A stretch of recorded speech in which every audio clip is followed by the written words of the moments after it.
Dime, tú no bebes nada. Yo no bebo. Yo voy de asistente. No, déjalo. Ya soy. Déjame. ¿Los borrachos allí o aquí? ¿Esto para qué? Esto es para moverlo así. Espérate. Ay. Déjamelo a mí que yo ya lo sigo.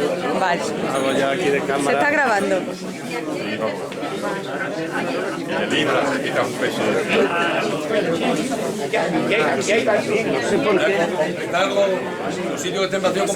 Hay varios ¿Qué le pasa a eso? Sí, toda esta fila tal que así, toda esta fila tal que así.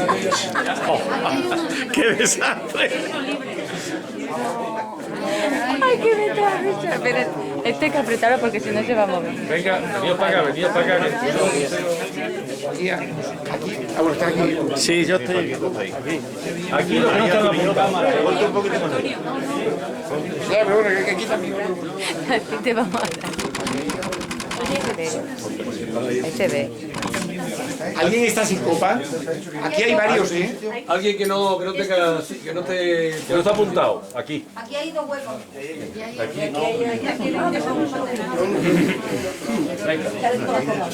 ¿Quién quiere copa? ¿Para quitarlo de aquí? ¿Alguien que quiera? ¿Quiere cantar? ¿Quieren cantar? ¿No? Bueno, si no quieren. Se puede cantar dos veces. ¿Tú en cuál te ayudo? ¿Estás ahí, Elisa? Yo estoy en esta. Aquí a pie de ojo. Sí, aquí estamos los tres, los cuatro. Para que se oiga. Nos tienes que explicar, Julia, por qué pones tan poquito. Pues en borraca. ¿Por qué son las medias copitas rocilleras? Ahora se lo explicaremos, Carmen, ¿tenéis ahí todos copas? Si no hay aquí, ya hay sobra. Nada, perdón. Todos tenéis. Esto es la boca del servidor. ¿Tenéis? Ahí. ¿No veis? Porque se nota mucho el goteo, si no siempre cae algo. A Cristina le ponéis poco, ¿eh? Poco vino. Sí, pero más nunca nada. Sí, que además sobra aquí también. Aquí también sobran copas. ¿Tú no tienes? No incites. Es que no sé, está la han puesto aquí de más. Vamos a empezar por un blanco. Vamos a llevarlo bien. Yo ya tengo. ¿Quién le falta? Emilio Cruz. Ahí no sé si hay. No, ahí no hay nadie. ¿Aquí no hay nadie? No, ahí parece que no hay nadie. ¿Tú no quieres cantar? Tiene aquí una, ¿eh? No, ahí no. ¿Tú tienes? No puedes tomar. No, si es que no quiere. Yo me puedo tomar lo de... ¿Dónde está? Oiga. ¿No? Está cogiendo paso por la cruz. Ya no. Cuando tú quieras, Paco. Venga.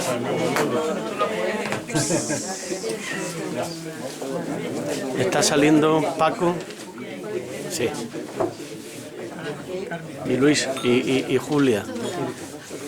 Están saliendo los dos, sí.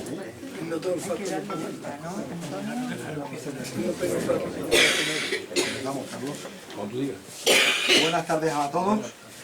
En primer lugar quiero agradecerles que estén acompañándonos aquí esta tarde y manifestarles que para mí, para Julia también, ha sido una satisfacción el estar aquí compartiendo este rato con ustedes en este centro tan emblemático en lo que es la cultura española, como es esta Real Sociedad Económica de Amigos del País. Estar en un sitio de esto es acercar el vino al centro donde tiene que estar el vino.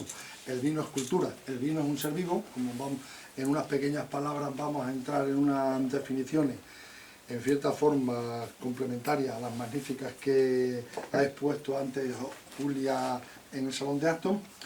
El vino es un ser vivo que, como todo ser vivo, nace, se desarrolla, madura y al final de su vida pues tiene una vida de agotamiento, como vamos a ver luego en los vinos.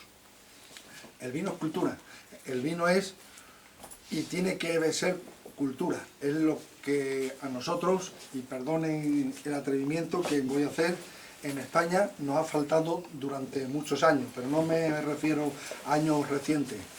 En España poquísimas veces hemos considerado a lo largo de toda la historia al vino como cultura. Se ha tenido como un alimento más, un buen alimento, como un alimento de sustento, un alimento que ha ayudado a mantener la vida y también como un elemento pues que ha participado con el hombre en sus ratos de ocio y ratos agradables. Pero el valor cultural que otras sociedades en el mundo le han dado al vino, ese valor creo que nos ha faltado y hasta hace unos cuantos años no lo estamos recuperando. En el resto del mundo el vino se le tiene como un producto de conocimiento, de cultura, de sociedades avanzadas culturalmente, y en España ha estado asociado, y permítanme otra vez este atrevimiento, a personas pues que les gustaba un poquito más, el concepto de que le gusta un poquito más, a esta persona le gusta, y eso es lo que nos ha faltado, que ahora cuando queremos ir al mundo pues nos encontremos que las estanterías en las tiendas están ya llenas de otros productos, de otros vinos, importantísimos también, y nos estamos conformando, bueno, pues con el huequecito que nos dejan y que nos estamos sabiendo ganar. Haciendo esta premisa, tanto Julia como yo lo que queremos traer a este centro, y no podía ser de otra manera, es ese valor cultural que tiene el vino. Y resumiendo un poco algunas cosas que ha comentado Julia, el vino ha estado presente siempre en toda la humanidad, desde su inicio, como ella muy bien ha dicho, y no ha habido un acontecimiento en toda la historia de la humanidad en el que el vino pues no haya estado presente. Desde las civilizaciones antiguas, Grecia, Roma, la Edad Media, el Renacimiento, la Edad Moderna, en los avances del hombre en el mundo ha llevado siempre el vino acompañó en la colonización y descubrimiento de América. Luego veremos si comentamos un poco que nosotros lo llevamos y otros lo lucieron, como nos suele pasar algunas veces, pero es así. El vino llegó a Australia por los colonos ingleses, hoy el potencial vinícola que tiene Australia es inmenso, y así el vino hasta en nuestros días. El vino es ciencia, como muy bien ha dicho Julia. El vino es de las disciplinas que recoge y que engloba a mayor número de disciplinas académicas y científicas. En el vino se estudia edafología, suelo, botánica, biología, física, química, microbiología y una serie de componentes pues que todo se resume, como en la frase esa tan bonita que has comentado del señor del año 1600, que es al hombre lo que nos toca es intentar sacar el genio que la uva ha entrado en la botella. Es así, ¿no? Así era. Pues eso es lo que vamos a tratar de ver aquí algunas cosas. El vino además ha acompañado momentos importantes en la humanidad, como cosas curiosas y también haciendo un poco que aprovechando la presencia en esta sala hay magníficos médicos. El vino le debe a la medicina su rigor científico. El vino ha comenzado en su primera época pues estar asociado a vida cotidiana, y también en momentos importantes de la historia pues ha tenido su papel importante. El vino entra con el conocimiento y rigor científico de una manera seria e importante a partir de las investigaciones de Louis Pasteur. Fue quien entró con todo el estudio de la microbiología y entra en su estudio de una manera casual. Louis Pasteur estaba haciendo sus investigaciones en París en la época de Napoleón III y estaba estudiando toda la microbiología de la leche. Como saben ustedes, estaba casado con una señora española de Granada, Eugenia de Montijo, y esta señora era muy amante de los productos y de la gastronomía de su tierra, y hacía que le llevaran en aquella época vino de Montilla Moriles al Palacio de Versalles. Cuando, imagínense, en aquella época, pues cuando llegaba el vino de Montilla Moriles sin mucho tratamiento a Versalles, pues aquello estaba picado, estaba malo, y por orden imperial puso a Louis Pasteur a trabajar en la microbiología del vino y en averiguar por qué ese vino se picaba, y a raíz de ahí comienza Louis Pasteur, comienza todo el mundo científico del vino. Las personas que tenía en aquel momento Louis Pasteur trabajando con ellas, como una señora que se llamaba Louise Gallon, fue el antecedente de la familia de investigadores científicos del vino más importante que ha dado la historia a unos catedráticos en Burdeos, la familia Ribero Gallon, uno de ellos todavía vive, y a raíz de ahí pues el vino se ha ido extendiendo. ¿Cómo llegó el vino Grande América? El vino Grande América nosotros los españoles lo llevamos, pero quien verdaderamente lo desarrollaron fueron los franceses, aprovechando sobre todo la época de la filosera, final del 19, primeros años del 20, que se trasladaron a América a realizar sus plantaciones, ya que no la podían hacer en Burdeos.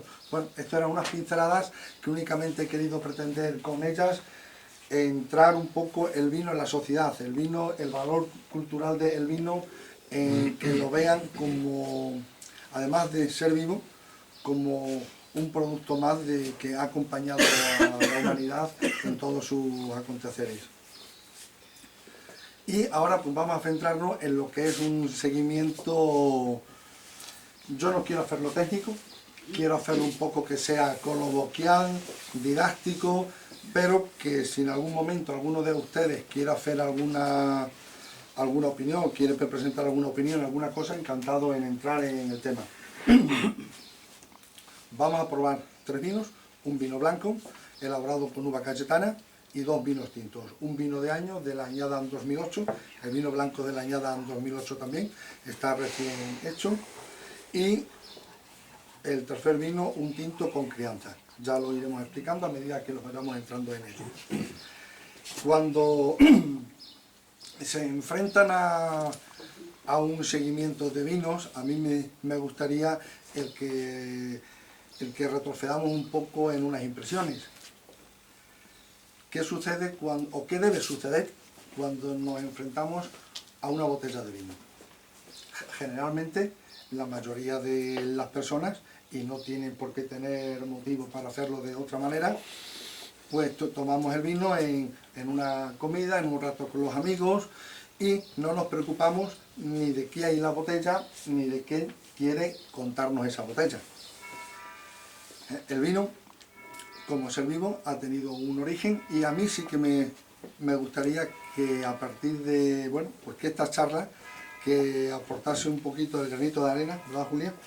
Para que cuando encuentren una botella de vino, la próxima botella de vino, pensaran un poco.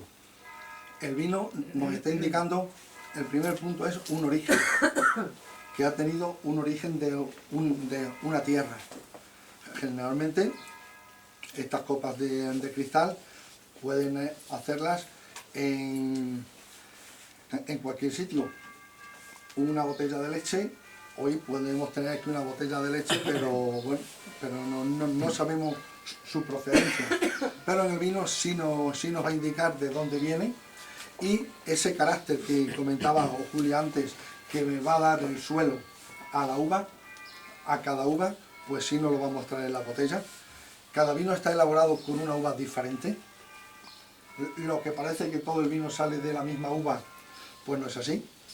Actualmente hay del orden de 200 y pico de variedades de uvas diferentes, y la diferencia pues no está en el interior de la uva. La diferencia que tiene una uva de otra, es decir, la diferencia, el carácter y la personalidad que aporta una uva al vino, radica en su piel, en su ollejo. El resto de la uva es azúcar y agua, no hay más. En donde verdaderamente un vino se va a coger su personalidad es en la piel de la uva, que a través de la fermentación, cuando el vino se elabora, en su fermentación, el alcohol que se va produciendo poco a poco en ese líquido, pues va a ir diluyendo las sustancias que están adheridas y que forman parte de esa microcapa microscópica que hay en la piel de la uva. Esa diferencia, pues lo primero que nos va a marcar es si un vino es blanco o es un vino tinto.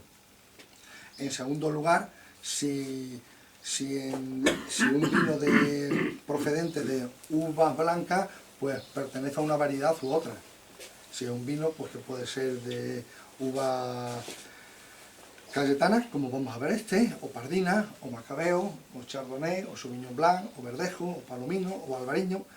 Cada vino va a darnos un recuerdo, primero de su suelo y segundo de su uva. En los tintos sucedería igual.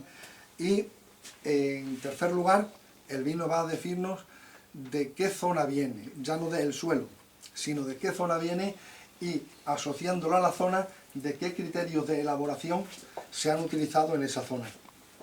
En las distintas zonas vitivinícolas del mundo, pues cada una suelen elaborar de una manera diferente, porque cada una entienda la elaboración a su manera y sobre todo en función de las circunstancias y de la infraestructura que cada bodega tenga.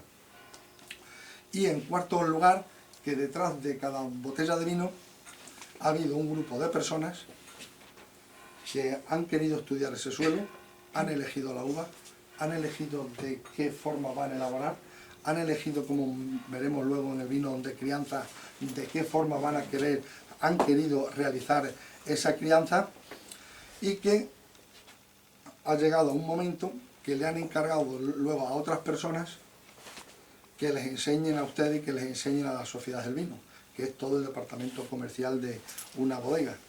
Hoy, cada día más, se tiende a la comunicación. El vino, como un producto más, hay que comunicarlo. La época de las bodegas que eran telarañas, que había santones dentro, que aquello era misterio, esa época tiene que pasar. El vino es vida, el vino es luz, el vino son manteles blancos, y el vino son paredes blancas, y son cristal, y son acero inoxidable. Y lo que hay que trasladar eso a la sociedad. Y que como alimento y bebida higiénica, pues es uno de los alimentos y bebidas que con su justa moderación, pues entiendo que ha contribuido a proporcionar a la humanidad momentos importantes de satisfacción y de gozo. Y al final el vino pues tiene que ser un recuerdo que nos evoque y que nos produzca memorias de sensaciones, como vamos a ver luego en la cata.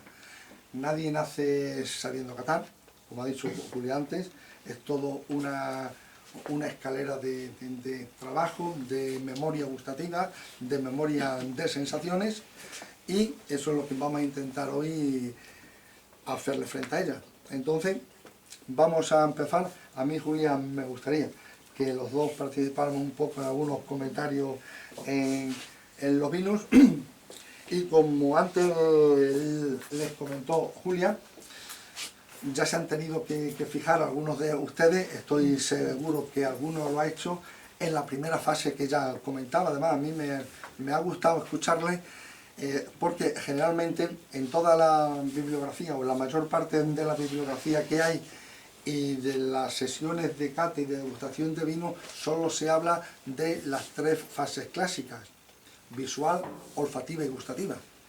Y la fase acústica se la dejan muchas personas siempre olvidadas, y para mí tiene una importancia tremenda.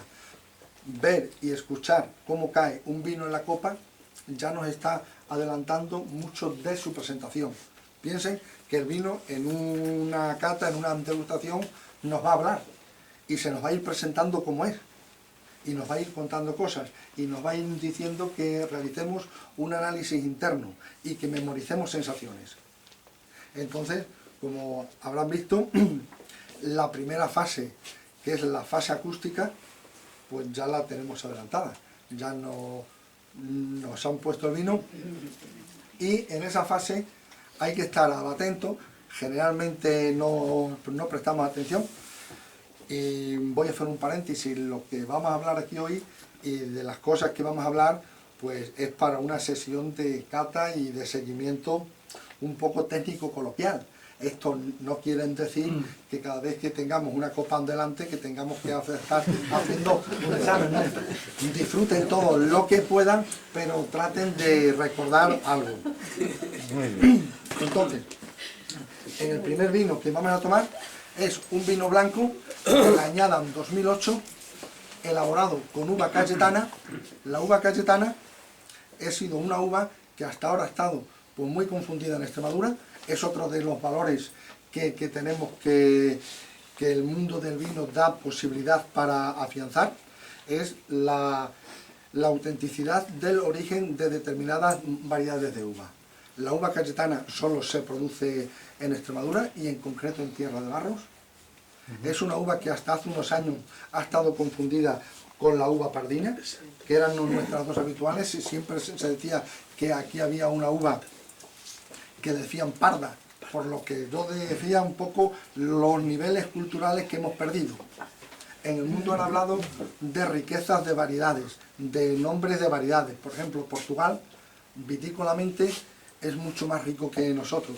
Tienen una masa vegetal que se han preocupado por su influencia sajona o inglesa de mantener y de potenciar. En cambio aquí, pues a la uva cayetana, pues siempre se la ha llamado la parda, por no decir así, con esa expresión. Y hasta hace poco, hasta hace 5 o 6 años, no se han realizado en Extremadura elaboraciones independientes de uva cayetana y de uva pardina. Se han separado y se ha visto que la uva cayetana da una personalidad que hasta ahora se desconocía, pues medianamente interesante, y que poco a poco, mejorando esas elaboraciones, pues se pueden conseguir vinos importantes. En concreto, este vino es de una bodega de Almendralejo, Viticultores de Barros, que fue la primera bodega que elaboró vino con uva cayetana pura, y es un vino que al caer hemos visto que han botado en la copa. Es un vino que está vivo, tiene un color de un blanco verdoso. Siempre en la fase visual, pues el vino, ¿qué es lo que nos va a decir? Si el vino está limpio o no limpio, si brilla o no brilla, qué tonalidad tiene, y sobre todo, al moverlo un poquito en la copa sin hacer mucha agitación, pues nos va a decir si va a ser un vino untuoso, si va a tener carácter y va a tener una personalidad marcada. Cuando se enfrenten en una cata de vino a una primera copa, tienen que tener dos premisas. Una, el considerar la primera porción de vino que van a degustar para inundar su cavidad bucal, y no opinar del vino con la primera porción de vino que van a degustar. Tenemos toda la cavidad bucal, pues, de otro ambiente, de otra cosa, y el vino tiene que rellenar las papilas gustativas. Entonces, y tampoco muevan mucho las copas en su primera fase, para intentar que el vino no pierda la información que contiene la superficie. El vino, como todo ser vivo, y sobre todo si no está sujeto, está expuesto a agentes que le pueden hacer daño. Entre ellos, el oxígeno es uno de los principales enemigos del vino. Por eso el vino, cuando se elabora, se corrige con unos aditivos para intentar proteger al vino del oxígeno. Entonces, la primera capa de la copa es la que está más expuesta al vino y es la que puede estar más alterada, o la que primero puede darnos presencia de alguna alteración. Y eso puede ayudarnos, sobre todo en bodega, a darnos cuenta si un vino está afectado de algún problema que haya que detectar. Porque si movemos mucho la copa al principio, lo que estamos haciendo es el vino de la parte baja, echarlo en la encima, mezclarlo, y ya no nos damos cuenta si el vino tiene alguna alteración.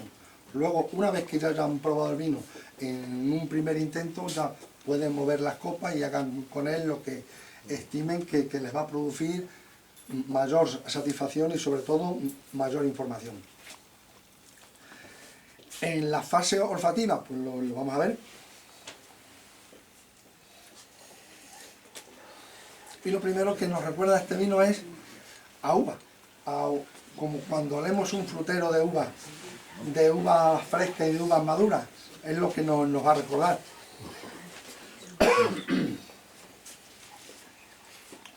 Como carácter varietal, en concreto en esta variedad, luego todas las variedades tienen su, digamos, su información varietal. Unas van a leer una cosa y por eso vamos a aprender a diferenciar variedades por la información que nos van a ir dando. Este vino tiene una faceta y una característica muy típica de lo que yo llamo que tienen las variedades de uva blanca de carácter en el mundo.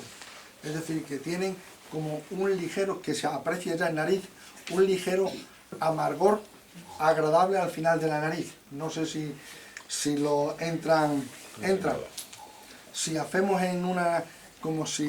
hacemos una escala de apreciaciones olfativas, primero se nos va a presentar un cierto carácter frutal y luego una cierta vinosidad, para que estamos oliendo a vino, y el final es como un ligero amargor, pero un amargor agradable, que lo vamos a ver luego en la fase gustativa. Ya el vino también en nariz, cuando en la siguiente copa iremos un poco más rápido, porque estas pautas iniciales pues ya las tendremos asimiladas. En la fase olfativa en nariz, el vino ya nos va a presentar bastante bien cómo es. Si va a ser un vino ligero, si va a ser un vino de más carácter, si va a ser un vino más redondo, si va a ser un vino con estrías o con alguna otra característica. Y ya ahora en la fase gustativa, por favor hagan eso, no emitan opinión en el vino hasta que no prueben el segundo trago. Tomamos un trago pequeñito.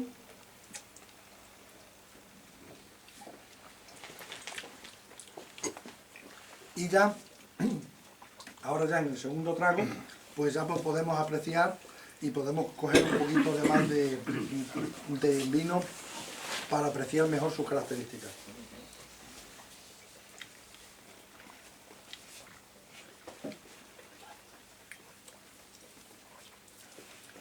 Como vino nuevo, en este vino vamos a apreciar que tiene una acidez que es lo que nos va a hacer que el vino está fresco en la boca, que nos está produciendo un cierto agrado de frescura.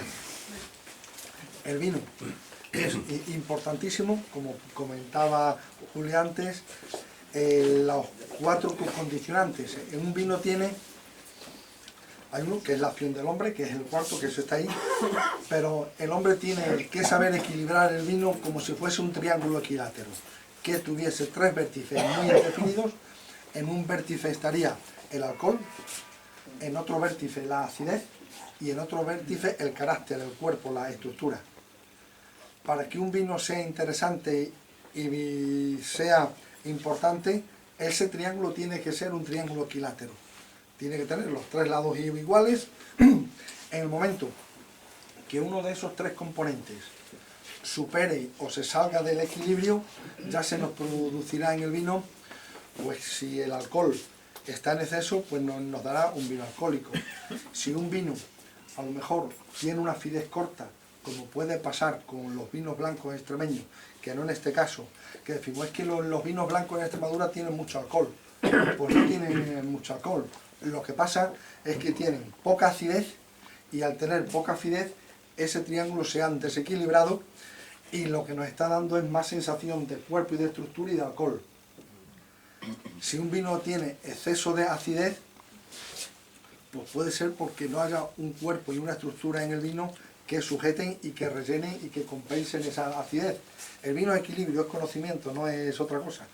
Y el saber un poco. Entonces, en este vino tiene una acidez importante, es otra cosa de las que se ha ido averiguando de la uva cayetana, que da de forma natural mayor acidez que la uva pardina, con la que siempre había ido juntas, y es un vino pues que poco a poco va saliendo al mercado, se va conociendo en el mercado. Esta variedad es una variedad que yo creo que le puede hacer mucho bien a los vinos de Ribera del Guadiana, si se sabe comunicar al consumidor, y el consumidor cada vez más pues va notando que en lugar de pedir un vino blanco, un vino tinto, pues que puede tener muchas opciones, pues de pedir, hoy me apetece por el rato, por la comida que voy a tomar o por el aperitivo que voy a tomar, un vino de uva Viura o Macabeo, o Cayetana, o un Albariño, o un Chardonnay. Es opciones. Julia, tú si quieres comentar alguna cosa en el vino blanco. Bueno, a mí me parece que encontrarnos, lo comentábamos hace un rato en la charla, en Extremadura con un vino blanco de estas características, hoy es un lujo, y vuelvo a insistir, del cual debemos sentirnos orgullosos. No olvidemos que hace muchos años esta uva no existía per se, la mezcla era parda y pardina, por el tamaño más pequeño de la otra, que siempre iban juntas. Se elaboraban vinos que en su mayoría iban a las alcoholeras, lo que acabamos de decir, con unas superproducciones en cepa, por supuesto casi sin nada de acidez. La acidez se había perdido por el exceso de maduración, y los vinos que llegaban no eran ni parecidos a esto. El color que salían eran unos tonos muy subidos, muy dorados, muy ámbares, muy oxidados muchas veces. Aparte que porque el viñedo no se cuidaba, porque la tecnología de la bodega tampoco era acorde con lo que sí es este tipo de uvas. A mí me parece este vino una delicia. Yo, aparte de ese aroma que tú encontrabas en nariz, a mí me ha dado un aroma a almendra, y el amargor ese a mí me parece, cuando están las almendras con la cáscara verde, que la abres así, esa sensación es la que me ha dado, y luego se me ha vuelto a repetir en boca, y además con una acidez que ojalá muchos vinos blancos tuvieran esta acidez, porque eso nos va a asegurar que podamos disfrutar de él con esta juventud y este frescor y esta viveza durante mucho tiempo. Está en su momento de consumo, pero obviamente en estas condiciones seguro que nos aguanta todo el verano. Sí. Es el reto de los vinos blancos en Extremadura. El vino blanco no tenemos que pretender hacer un vino blanco para que dure varios años en la botella, sino que tenemos que hacer un vino blanco que sea agradable, que sea fresco, que nos transmita sensaciones atractivas y que nos aguante el tiempo justo hasta que esté el siguiente vino de la siguiente cosecha en disposición de sustituirlo. No más. El vino blanco tiene que ser en una escalera, escalón a escalón, añada tras añada. Por eso a mí me da muchas veces pena que hablan de, cuando vemos vinos, de vinos blancos, que en su no, que lo voy a guardar, es que este vino está estupendo y voy a guardarlo, no, el vino es para beberlo.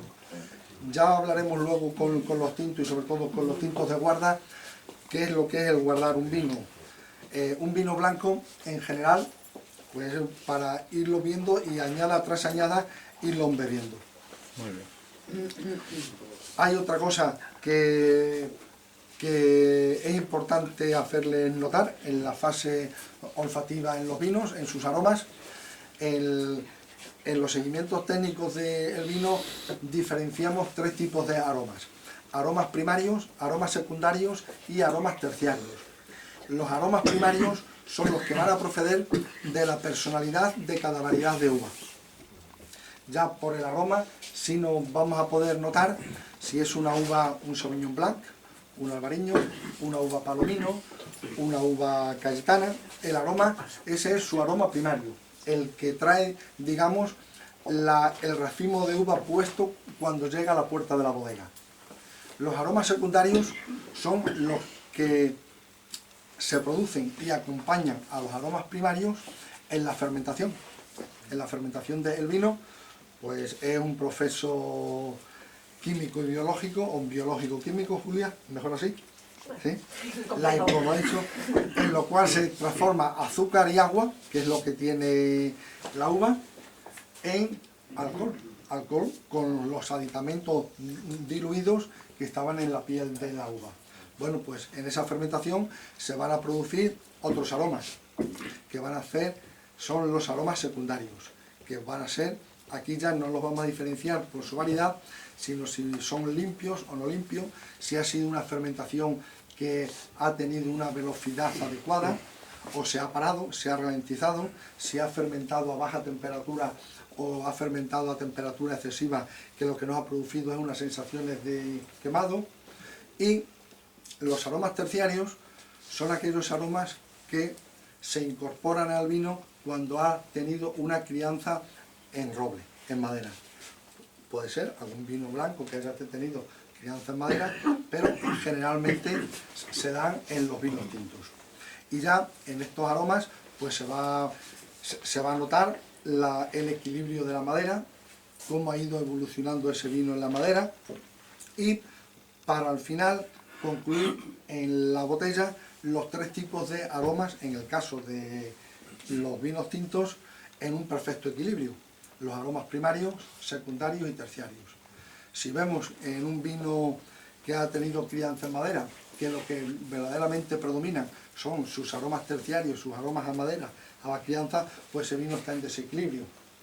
Si vemos que lo que predomina en un vino que también haya tenido madera, que lo que predomina es el carácter frutal, el carácter de vinificación, de fermentación, pues ese vino, si dice que ha tenido crianza, se la habrán enseñado en pintura.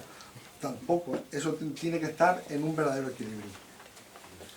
¿Podemos comenzar el siguiente o hacemos? ¿Quieren preguntar alguna cosa mientras proponemos el siguiente vino? Referente a... Una cosa que tiene que ver con el vino. Los picos que pintan. Ah, Es que ahora viene jamón. No es queso, no es queso, no te la ven con queso. Para quitar sabor. no. El pico pinta por hacer un acompañamiento al vino, sí. Al cambiar. No, hacer un acompañamiento al vino y quizás para cuando pasemos de un vino a otro, para limpiar la boca y que no más. Pero más que nada, porque hay personas que les apetece el probar, hay otras que no, que prefieren a lo mejor un poco de agua.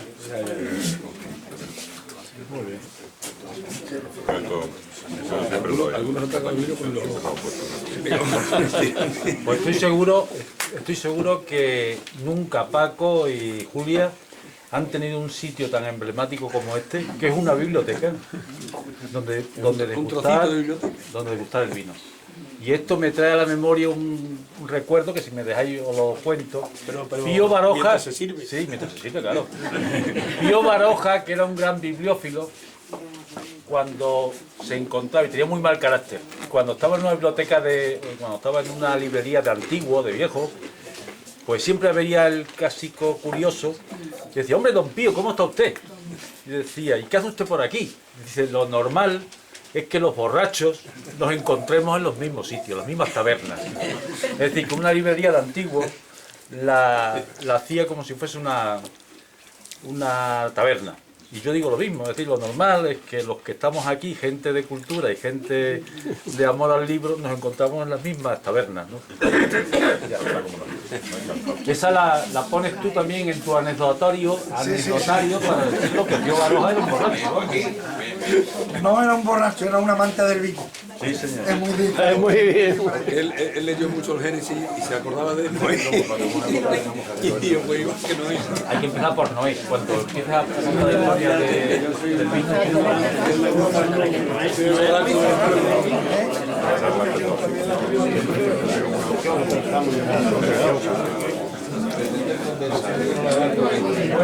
Todo lo que ellos saben, bueno, se lleva una pincelada. Buenas. Mire una silla, mire una silla.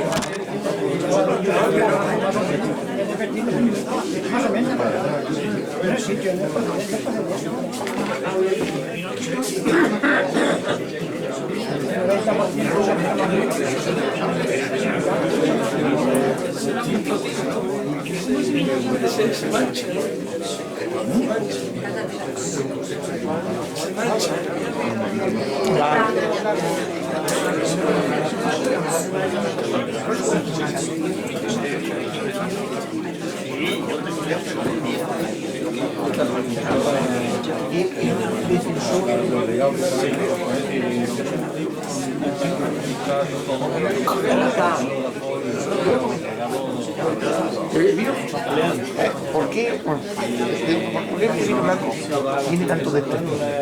Es un vino que afecta cada vez más prestigio sobre el blanco. Hay mucha gente que dice... No, es más moda. Es una moda. Moda, sí.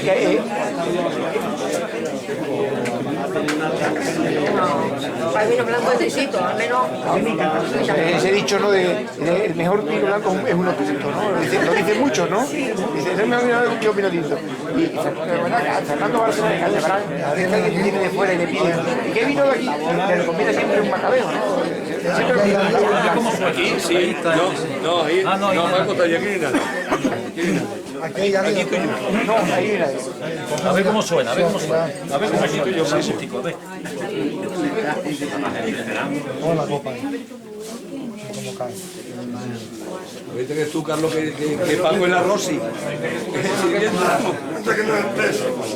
Aquí hay alguien. Aquí está. Sí, aquí Arturo. Es de la... Parece como si fuera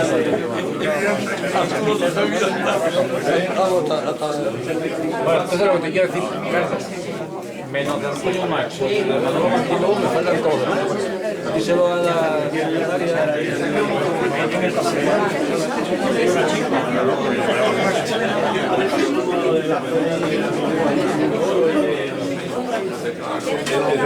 Luego te voy a hacer una pregunta, yo que soy físico.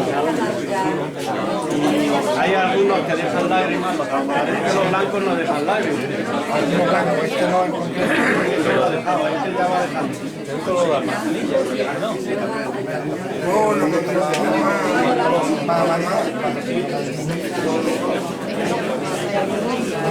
Ya tiene otro color. Esto parece el morato. Vamos. tienen todos. Ya estamos, venga.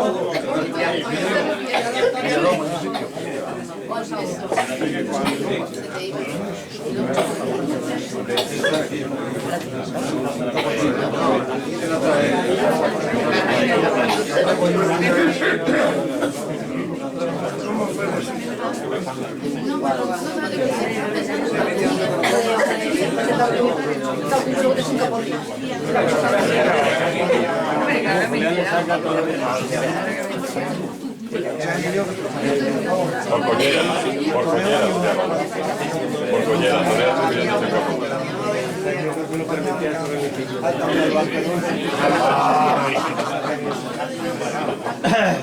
Bueno, pues ahora ya en este vino vamos a ir un poquito, por favor. Ahora ya con el primer vino tinto, todos los conceptos teóricos prácticos que hemos hablado antes, pues vamos a intentar un poco asimilarlo y ya iremos un poco más ligeros. En concreto tenemos un vino del año 2008, de la última vendimia, elaborado todo con uva tempranillo, de vinícola Guadiana y de la marca Vigua. Vigua es la abreviatura de vinícola Guadiana. Es un vino elaborado en almendralejo, con vino de lo que es tierra de barros, y como característica un poco diferencial es la primera vez que Vinícola Guadiana ha elaborado un vino de año. Hasta ahora Vinícola Guadiana es una empresa de reciente creación, elaborando vinos llevamos 5 años, y de lo que se ha intentado era estudiar el resultado que iba dando y la adaptación de la uva tempranillo en tierra de barro. Piensen que, con honrosas excepciones, las uvas tintas son uvas de ciclo largo, es decir, que necesitan pocas horas sol para madurar, y son todas oriundas de la zona norte, donde por climatología van a estar siempre mejor acogidas que en el sur. Con las nuevas técnicas de cultivo en viticultura ha propiciado que las uvas tintas se vayan extendiendo en zonas cálidas, como puede ser el sur de España y en concreto en Extremadura. Para que se hagan una idea, en el año 2000 solo existían plantadas de uvas tintas en Extremadura unas 1000 hectáreas. Actualmente hay 20.000 hectáreas plantadas. Ello ha contribuido que las nuevas técnicas, desde el riego, que ha aportado agua a la viña, que la necesitaba, las técnicas de mantenimiento de la vegetación, es decir, de cómo se va a ordenar en la planta las hojas y el desarrollo de hojas para que proteja a los racimos de uva. En cambio, en el norte es todo lo contrario, es quitarle hojas a la planta en sus últimas fases, en sus últimas semanas de estancia en la cepa, la uva, antes de vendimia, para que la luminosidad y los rayos solares penetren en la cepa y lleguen al racimo y produzcan una maduración del fruto adecuado. En el sur es todo lo contrario. Yo digo que aquí es la viticultura de la sombra. Hay que ir buscando para intentar aguantar la uva en la cepa el máximo de tiempo posible, para que le dé tiempo a sintetizar todos esos componentes que hemos hablado antes que están en la piel de la uva, para que se vayan formando, que no se vendimien esas uvas a medio madurar, porque no nos van a dar luego en la personalidad que buscamos. Sí, vamos a tener unos vinos alcohólicos, pero sin gustosidad, sin elegancia en la boca. Por eso en el sur hay que tener mucho cuidado con las variedades de uvas que se plantan. No todas las variedades de uvas se pueden plantar en todos sitios. Por ejemplo, la uva Merlot, que es una de las uvas foráneas que llegaron a España hace unos 40 o 50 años y se están extendiendo, no es una uva adecuada para el sur. Es una uva que necesita, es que quizás sea la de maduración más temprana y necesita poquísimas horas sol para madurar. Generalmente aquí la uva Merlot que hay plantada en Badajoz se recoge en la primera semana de agosto para que no suba más el grado, porque llega enseguida a 14, 15 grados en uva, que puede dar vinos de 15 en 16 grados. Entonces hay que saber muy bien antes de plantar qué uva es la que define qué condiciones tenemos y a partir de ello a establecerlo. Eso venía a colación por la consideración de la uva tempranillo en vinícola guadiana.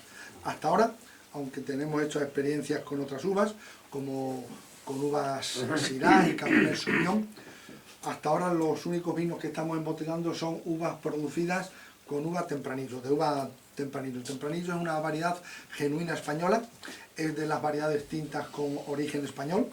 La mayoría de las uvas tintas, o gran parte de las uvas tintas, son origen foráneos. Y la uva tempranillo es oriunda de la zona de Rioja y de la parte sur de Navarra, y ahí se ha desarrollado y es una uva muy versátil, que se ha ido adaptando a la mayoría de las zonas vitícolas en España, en general con otros nombres. Por ejemplo, el tinto fino de Ribera de Duero es tempranillo, tinta de Toro es tempranillo, el Ul del Ebre del Penedés es tempranillo, el Cencibel es tempranillo en Valdepeña, Aragonés y nuestro vecino Alentejo es tempranillo, y es una uva pues muy adaptada. Y decía que hasta ahora no habíamos elaborado o no habíamos embotellado un vino de año porque habíamos estado estudiando las posibilidades que daba la uva tempranillo en bodega. Siempre teníamos el vino 1 o 2 años en depósito, haciéndole análisis, estudiando y viendo su evolución. Una vez finalizados estos estudios, pues entendemos que la uva tempranillo elaborada de una manera determinada puede producir vinos de estas características. Van a haber vinos, bueno, ya lo hemos visto con el vino blanco y con los dos vinos tintos, que aunque son vinos del centro de Ribera del Guadiana, vinos extremeños, no son parecidos al concepto general que tenemos de vinos extremeños. Van a haber vinos, luego ya lo comentaremos, con unas ciertas diferenciaciones que me gustaría comentarlas luego con ustedes. Bueno, pues pasamos al vino. Y aquí sí que Julia ahora va a esbozar este vino. Bueno, me deja a mí esta responsabilidad porque él no quiere hablar de su vino, esto hay que decirlo, porque es muy modesto y no quiere presentarlo como tal. Evidentemente, y vuelvo a insistir en el orgullo que debemos tener los extremeños de que se hagan productos como este, cuando a un extremeño se le presenta, o a un extremeño que esté catando a ciega un vino de estas características, lo primero que piensa es que no es de aquí. ¿Por qué? La cantidad de color que tiene, que antes Carlos preguntaba, y la copa que se queda manchada, y esta copa que recuerda a esos pitarras antiguamente que dejaban la boca manchada, solo se consigue a base de una uva madura que ya habla Paco, y de que el proceso de maceración, de esa extracción del color de las pieles de la uva, tenga el tiempo necesario. No podemos pretender que en nuestra empresa yo entre la uva tinta hoy, la tenga 2 días solo macerando y la tenga que sacar porque tenga un remolque esperando con otra carga de uva para entrar. Es lo que nos pasa muchas veces. Y elaboramos, de una parte, unos vinos tintos con poca cantidad de color o unos vinos tintos con unos colores que no son estables, que no perduran. Y cuando estos vinos se someten al proceso de estabilización posterior a la fermentación que es necesario, el color se cae. Literalmente. Y en los fondos de las botellas o en los fondos de los depósitos aparecen trocitos, parecen como de un puzzle, de materia colorante que ha precipitado porque no estaba estable con el conjunto del vino. Entonces, conseguir estos productos con esta presencia de un vino del año, que lleva nada de tiempo embotellado, él lo ha dicho, es la primera vez que se embotella un vino del año en Vinícola de Guadiana, es un auténtico lujo. Y no solo eso, porque también nos podíamos haber conformado con haber extraído mucho color y cuando yo me llevo el vino a la nariz, no me diga nada en nariz y no me diga nada en la boca. Sin embargo, es un vino con un aroma muy potente, muy intenso. Yo la primera vez que cuando me lo ha servido Paco, que lo he arrimado a la nariz, me ha dado un recuerdo muy, muy nítido a una ciruela madura. Es la primera sensación que me ha dado a mí cuando me